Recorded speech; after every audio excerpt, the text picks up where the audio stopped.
नमस्कार श्रोते हो. दीपक रेगे कथाकथन चॅनलवर तुम्हा सगळ्यांचं मनापासून स्वागत. श्रोते हो, आजपासून तुम्ही ऐकणार आहात पोपटराव भसे यांच्या लेखणीतनं साकारलेली एका घरंदाज तरुणाच्या कौटुंबिक जीवनाची कहाणी, रावसाहेब. श्रोते हो, ही कादंबरी मला चॅनलवर वाचण्यासाठी परवानगी दिली याबद्दल पोपटराव भसे सरांचे आणि श्री समर्थ प्रकाशनच्या अर्थात शांती पब्लिकेशन्सच्या रघुनाथ उकरंडे सरांचे मी मनापासून आभार मानतो आणि तुम्हाला ऐकवायला सुरुवात करतो. पोपटराव भसे लिखित रावसाहेब, भाग पहिला. सकाळचे 11 वाजायला आले होते. उन्हाळ्याचे दिवस असल्यामुळे धरतीमाता तापू लागली होती. सकाळ संध्याकाळ झुळझुळ वाहणारी हवा गायब झालेली होती. झाडाचं पानही हलत नव्हतं. आकाशात पांढऱ्या ढगांनी गर्दी केली होती. उन्हाचा चटका चांगला जाणवायला लागला होता. हताश गर्भगळीत अवस्थेत मनात माजलेल्या तोफानाला प्राणांतिक वेदनांनी तोंड देत रावसाहेब सेवाधाम हॉस्पिटलच्या प्रांगणातल्या चिंचेच्या झाडाखाली आप्त स्वकीयांच्या गराड्यात सुगंधाचा मृतदेह ताब्यात घेण्यासाठी जवळजवळ तासभर बसलेले होते. काळीज रक्तबंबाळ झालं होतं. मन आक्रोश करत होतं. नेत्रांवाटे आसवं पाझरत होती.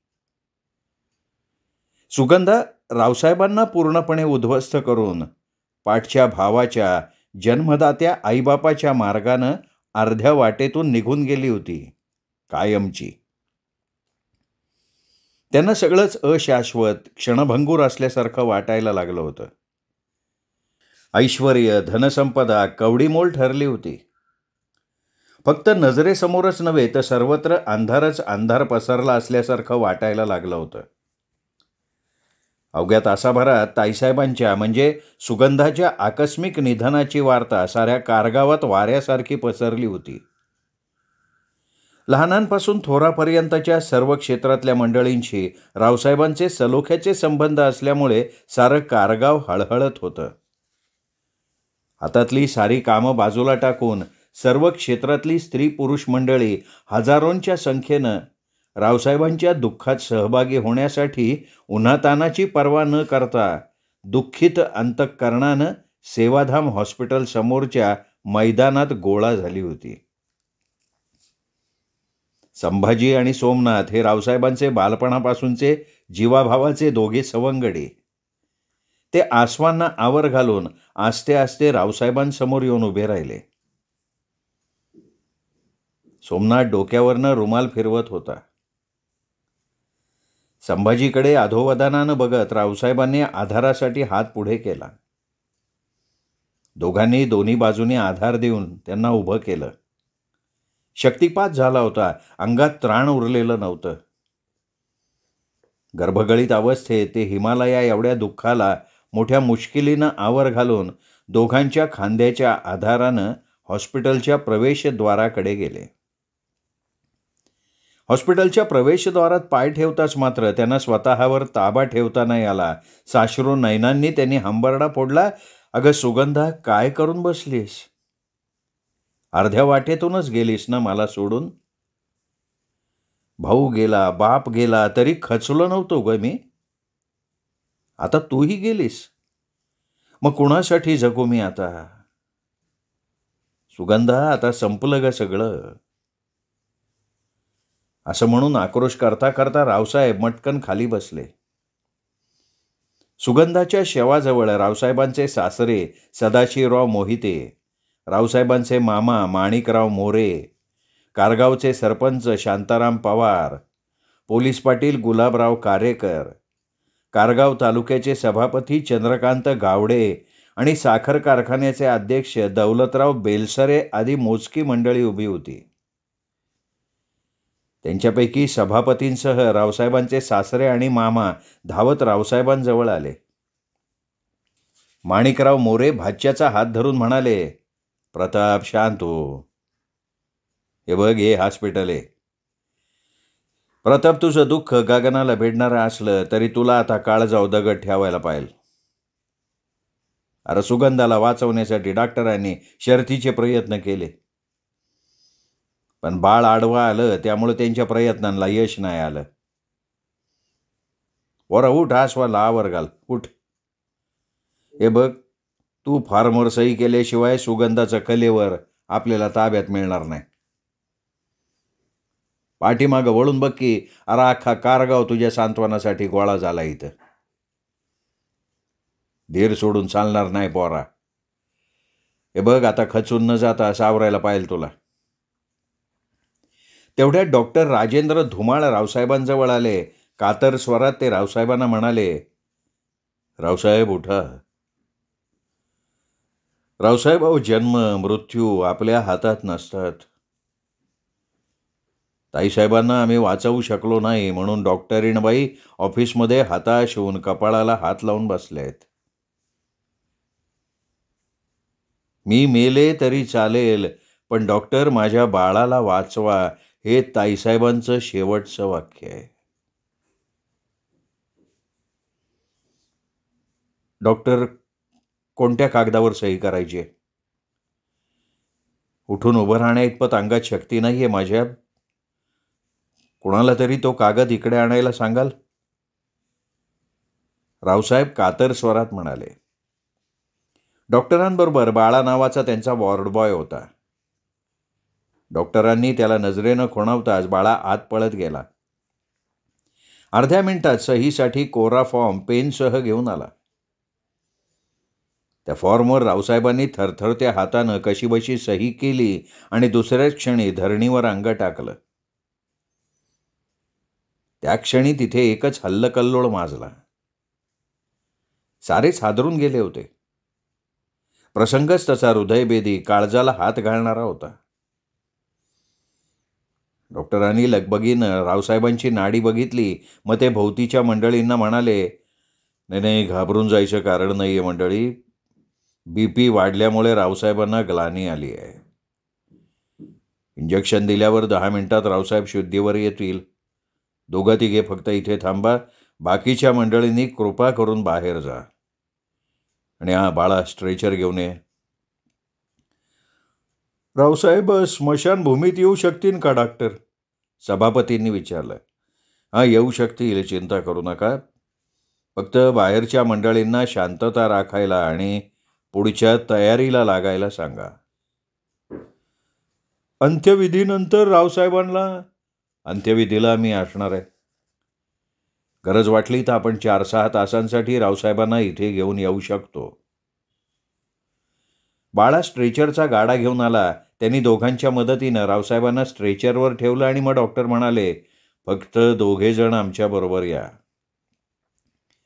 एक शंका आहे डॉक्टर, मोहिते पाटलांनी चाचरत विचारलं. बोला.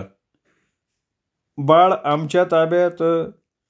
हे बघा, बाळाला आत्ता अतिदक्षता रूममध्ये काचेमध्ये ठेवलंय. आमची नर्स बाळाच्या शुश्रूषेसाठी 24 तास तिथे असणार. कुणाही बाई माणसानं बाळाजवळ थांबायची गरज नाही. 2-3 दिवसानंतर बाळाला तुमच्या ताब्यात देण्यात येईल. नाही, तसं नाही, गीताई थांबल्या असत्या बाळाजवळ. आत्ता गीताईंना वाड्यात असणं जास्त गरजेचं आहे पाटील. रावसाहेबांना आत नेल्याबरोबर डॉक्टरांनी 5 मिनिटांच्या फरकानं लागोपाठ 2 इंजेक्शन्स दिली आणि त्यानंतर 10-12 मिनिटांनी रावसाहेब उठून बसले.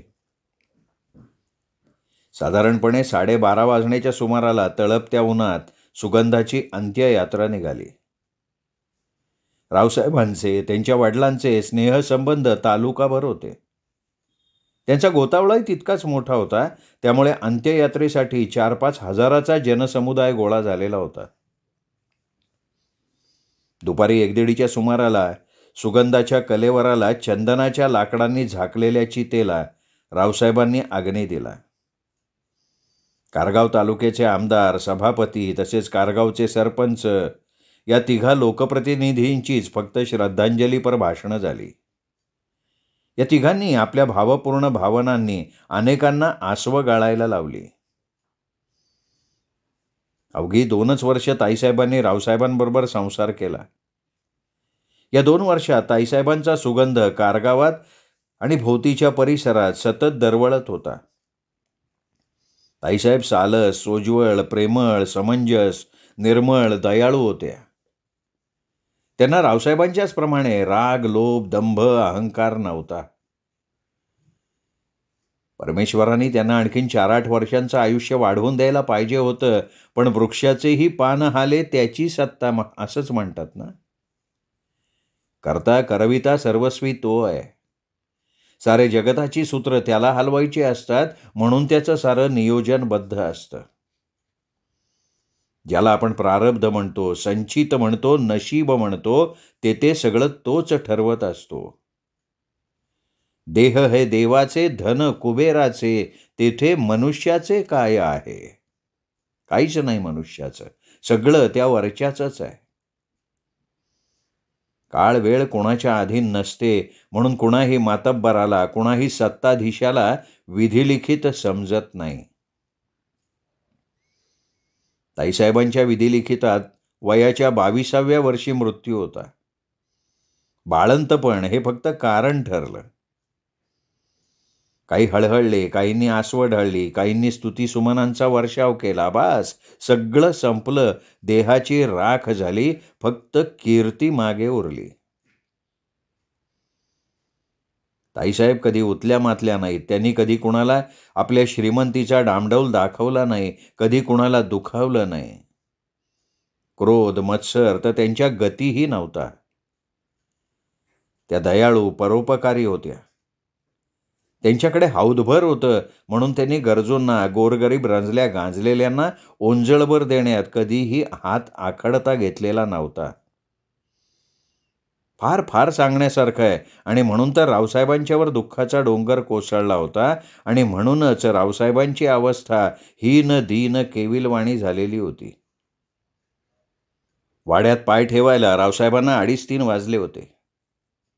तहानभूक पळून गेली होती. परंतु झालेलं दुःख एका दिवसाचं नव्हतं, तर ते अनंत काळ काळजात ठाण मांडून बसणारं होतं. त्यांचा दुःखभार हलका करण्यासाठी आजोळची, सासरची आणि कारगावातली 50-60 माणसं त्यांच्याबरोबर माधव महालाकडे, म्हणजे गोविंद बागेतल्या वाड्याकडे आली होती. सर्वांच्या आग्रहाखातर 4 घास खाणं उचित होतं, नाही म्हणताच आलं नाही. पंगत बसल्यावर सोमनाथ बरोबर सरपंच बैठकीत आले आणि रावसाहेबांना म्हणाले, सांडलेलं भरता येत नाही रावसाहेब. अहो, आसवं ढाळून ताईसाहेब थोड्याच परत येणार आहेत का? अमर कोणीच नाही हो रावसाहेब. ज्याला जन्म आहे ना, त्याला मृत्यू आहेच. अहो, देवाधिकांना पण मृत्यू नाही टाळता आला. उठा उठा, पंगत बसली, चला. तुम्ही पंक्तीत येऊन बसल्याशिवाय कोणी अन्नाला स्पर्श नाही करणार रावसाहेब. उठा बरं. रावसाहेबांना उठावं लागलं. वाड्याच्या व्हरांड्यालगत बसलेल्या पंक्तीत जाऊन बसायला लागलं. ध्यानी मनी सुगंधा ठाण मांडून बसली होती. तिच्या अगणित आठवणी राहून राहून त्यांच्या नेत्रचक्षूंसमोर साकारत होत्या.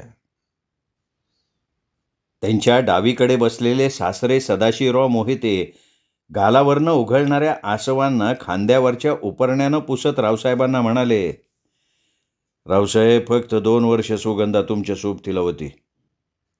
20 वर्ष ती आमच्या सहवासात होती.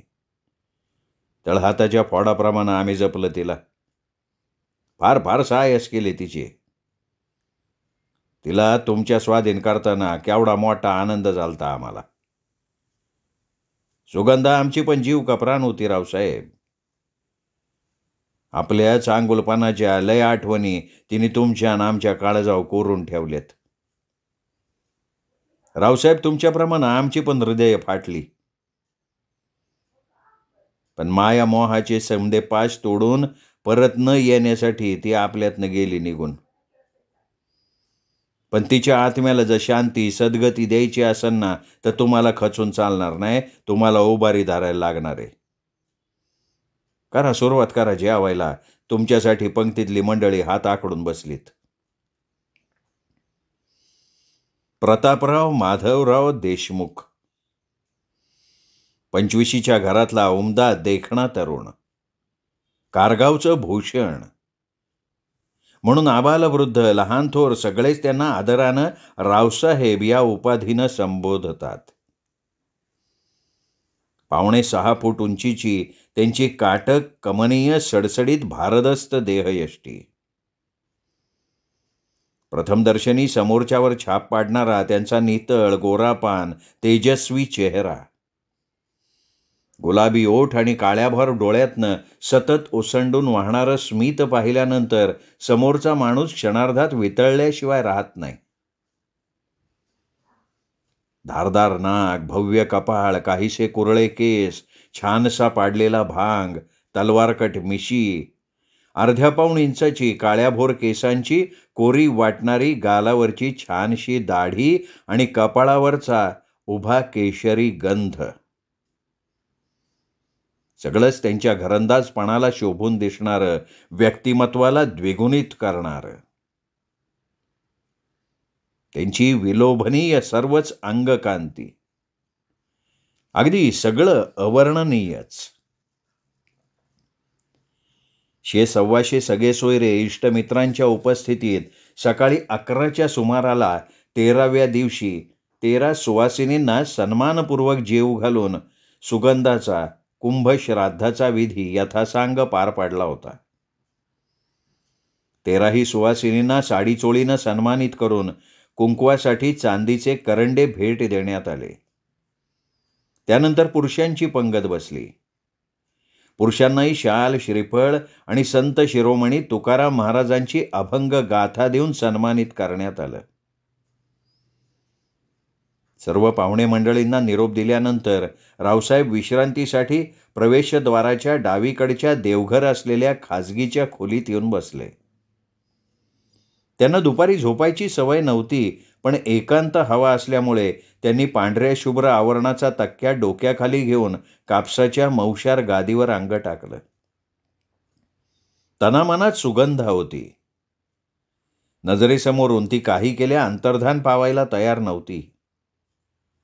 अवघ्या 2 वर्षाच्या अल्पशा सहजीवनातल्या मादक मधुर आठवणी हमखास नजरेसमोर साकारू लागत होत्या.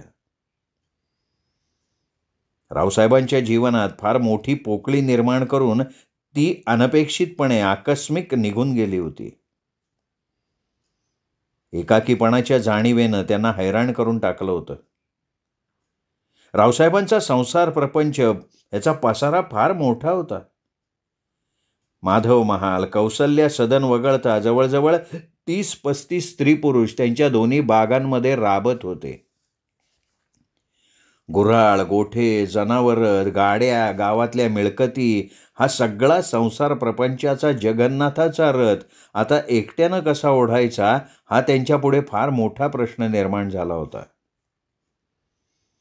रात्रंदिवस साथ देणारी, प्रेमाचा वर्षाव करणारी, सुखाच्या पायघड्या अंथरणारी आणि वेळप्रसंगी मार्ग दाखवणारी सखी, सोबतीण निघून गेली होती आणि त्यामुळे रावसाहेबांना काहीच सुचेनासं झालं होतं.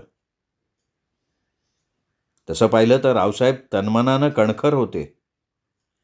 चतुर, मुत्सद्दी, हुशार आबासाहेबांच्या तालमीत तयार झालेले होते. आबासाहेब म्हणजे रावसाहेबांचे वडील माधवराव देशमुख.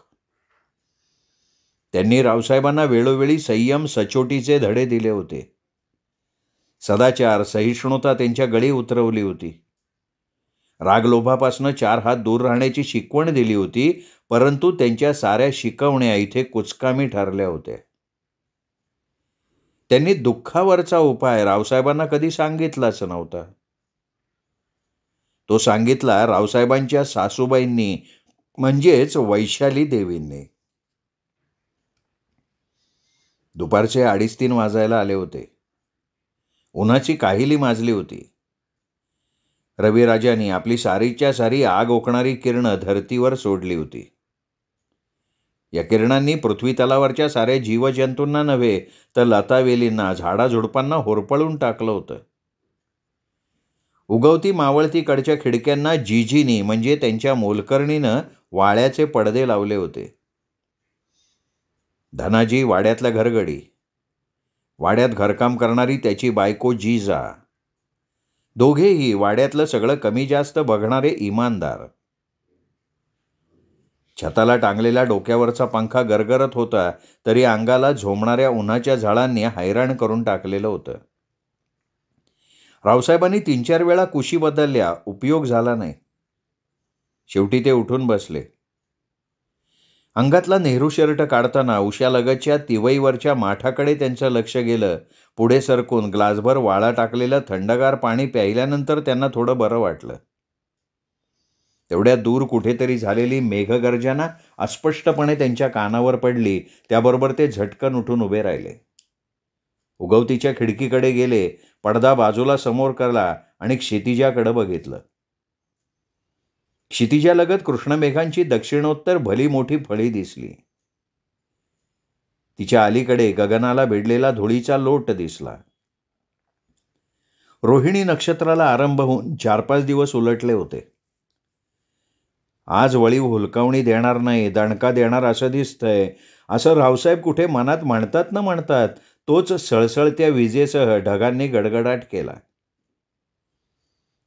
रावसाहेब खिडकीचं काचेचं तावदान लावत असताना रोरावत असलेल्या तुफानानं झाडं-झुडपं गदगदायला लागली आणि त्यानंतर अवघ्या 15-20 क्षणातच त्या तुफानाचा पाठलाग करत गर्जना करणाऱ्या मेघातून माणिक मोत्यांच्या धारा तृषार्त धरणीवर रपारपा कोसळायला लागल्या.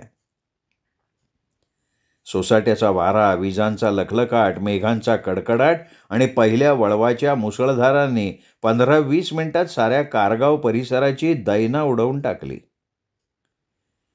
विजा कोसळल्या, झाडं पडली, घरांची छपरं उडाली, चाऱ्याच्या गंजी उस्तरल्या, बागांची वाट लागली, बांध बंदिस्तीच्या ताली फोडल्या आणि उभ्या पिकांचं अतोनात नुकसान करून टाकलं.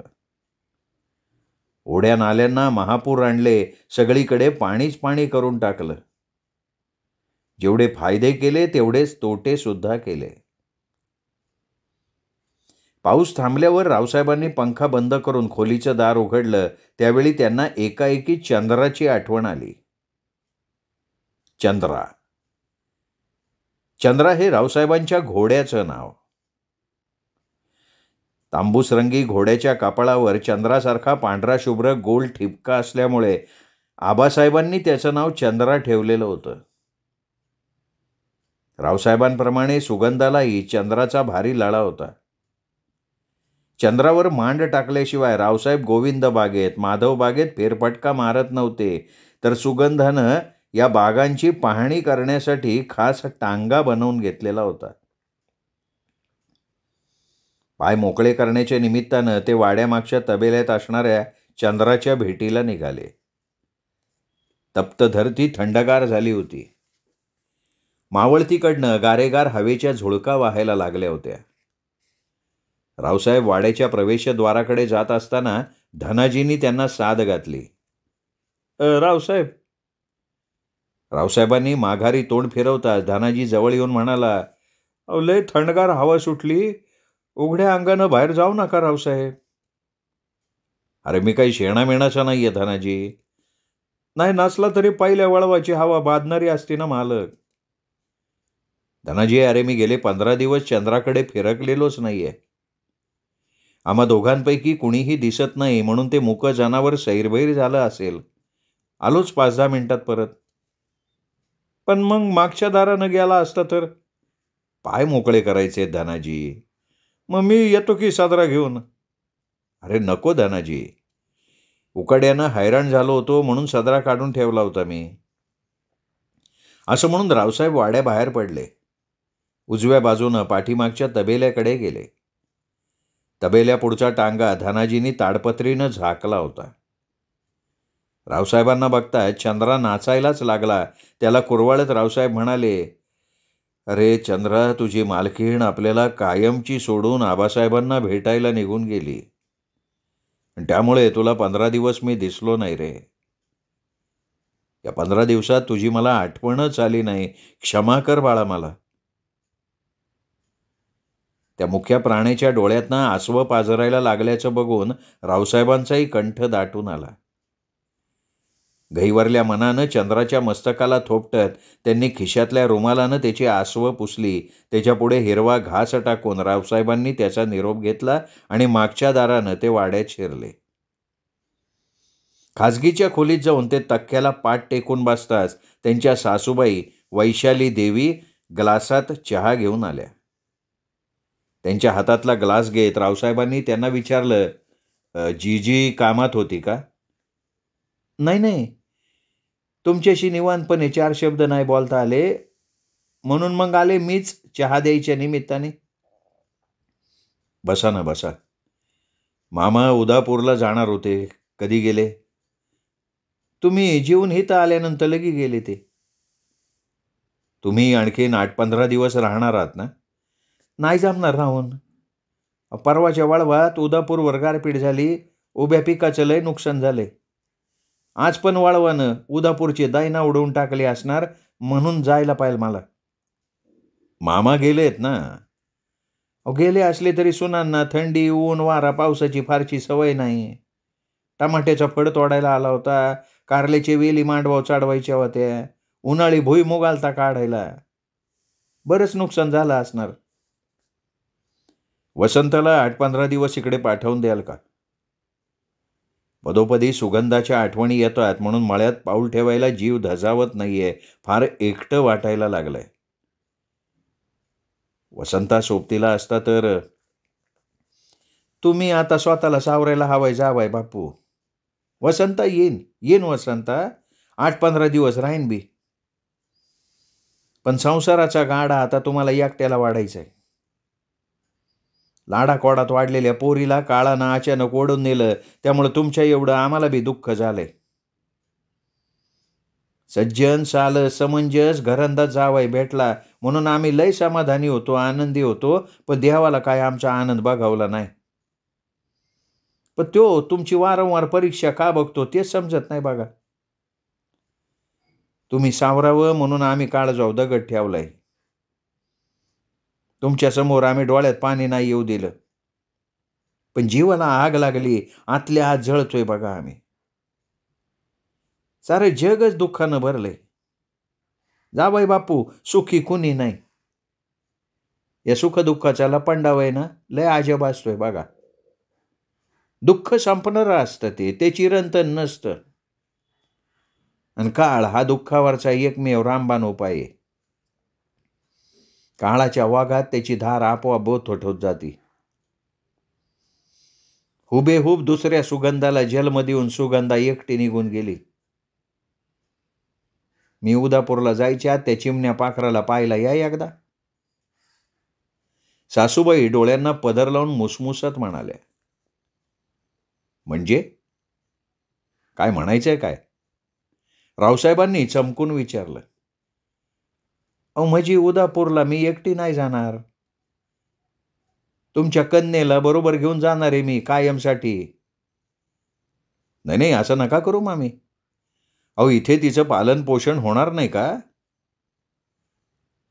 अहो त्या पोरीने आईला खाऊन टाकलं म्हणून तुमच्या मनात तिच्याविषयी तिरस्कार आला?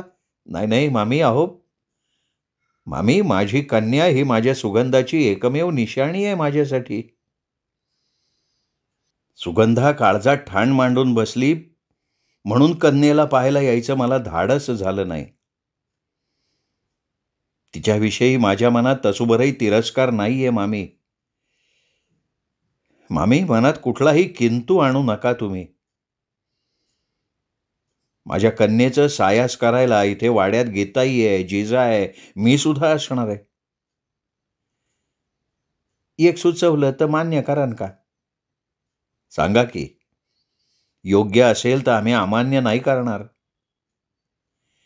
नाही मगाशी तुम्ही म्हणला फार एकटं एकटं वाटतंय. लक्षात घ्या, आई आणि दाई याच्यामध्ये फरक असतो. तुमचं डोंगरा एवढं दुःख हलकं करण्यासाठी तुम्ही लवकरात लवकर दुसरा विवाह करावा अशी विनंती करायला मी आलते. रावसाहेब मनाशी विचार करून थोड्या वेळानं म्हणाले, तुमची सूचना वावगी नसली तरी मी लगेचच दुसऱ्या विवाहाचा विचार नाही करू शकत. सुगंधा माझा जीव का प्राण होती.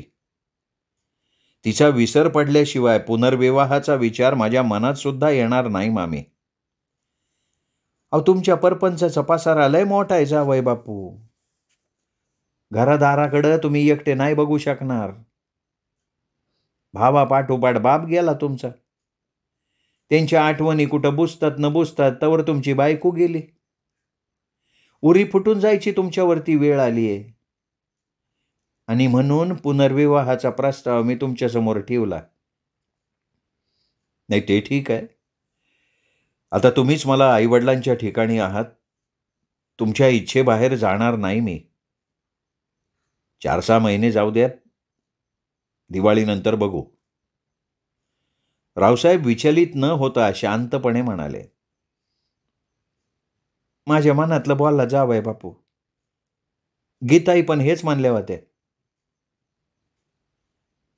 माझ्या मुलीला आईची माया देऊ शकणारी एखादी सुशील, घरंदाज, खानदानी मुलगी शोधायला तुम्ही सुरुवात करा.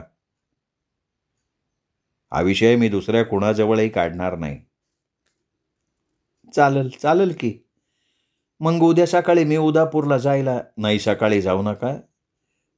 दुपारी जेवल्यानंतर जा. सुभान येईल तुम्हाला सोडायला. आणि नातीला पाहायच्या निमित्तानं 8-15 दिवसातनं एकदा तरी इथे चक्कर मारत जा मामी. श्रोते हो, तुम्ही ऐकत होतात पोपटराव भसे लिखित आणि श्री समर्थ प्रकाशन पब्लिशित रावसाहेब या कादंबरीचा पहिला भाग. दुसरा भाग ऐकण्यासाठी उद्या भेटूयात इथेच, अर्थात दीपक रेगे कथाकथन चॅनलवर. तोपर्यंत नमस्कार श्रोते हो.